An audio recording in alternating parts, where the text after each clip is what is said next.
Hey, happy Hope-Filled Friday to you. I'm out here at the workbench in the shop because it's kind of cold today. And I've been building some hinges for my door. If you saw my post on Facebook or Instagram yesterday, you saw me laying out a reclaimed wood door. And these are going to be the hinges that go across the top. I'm making them kind of rough, kind of rustic looking. And so those will be actually welded onto a real hinge, so the door will hinge, have holes drilled in it and be bolted to the door. And then I've got a plate. There's two plates here actually go on each side of the door, and a pin that will rotate in between there. And then I made a couple, just kind of bent the steel with the cutting torch, heated it up. So there'll be a hole through this. And this will be the latch, what works the latch, and there'll be a latch unit right in here. Not very far along, but I just thought I'd show y'all what I'm doing. Really like doing stuff like that. It's not going to be like a security door or even a weatherproof door. There'll be a pre-hung metal door on the inside of that that is insulated and magnetic strip and key code and all that kind of stuff.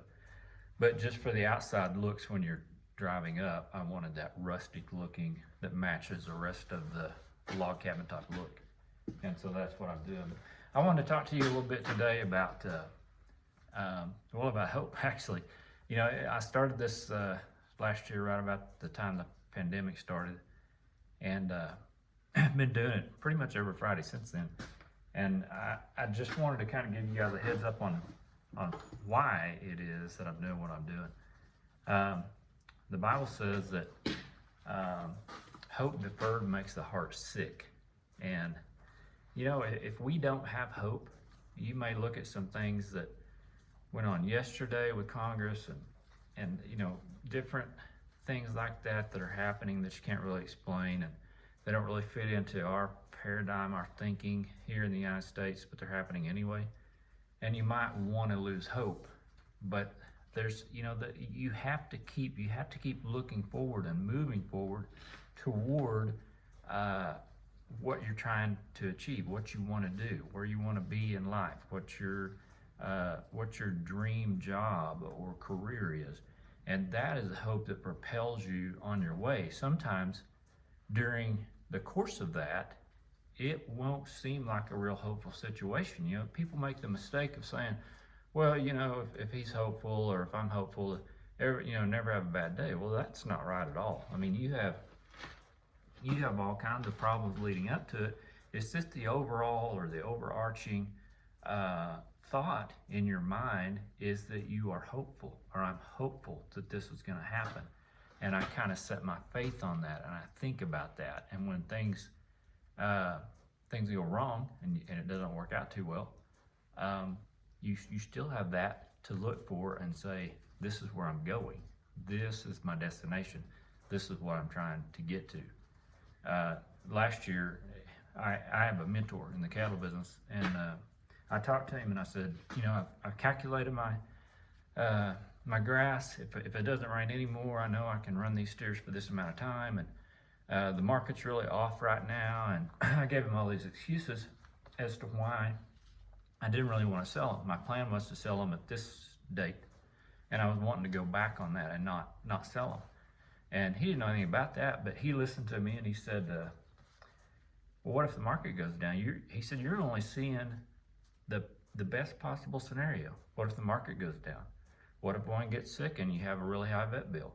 Or worse than that, what if he dies and you lose that income off of that steer? And it's a pretty tight business anyway. And I thought, well, I could do one of two things. I could either acknowledge his mentorship, which I chose him, he didn't choose me, and go with that, or I could say, well, he's just a crusty old guy that's not very hopeful. But after thinking about it, I thought, he's got more experience than me. I chose him for a reason. And so I sold the calves. And guess what? The market did continue to go down. We got some rain along, so I would have been fine on grass. But I would have kept those calves for another however many days, 90 days, 120 days, whatever it was. Put a lot more pounds on them, spent a lot more time and effort getting those pounds on them and not been paid as much as I did for selling the lighter calves and just being, you know, free from that particular job or task. And our main goal around here are cows, the cows that have the babies. That's our factory. You know, they produce a product. The product is the calves.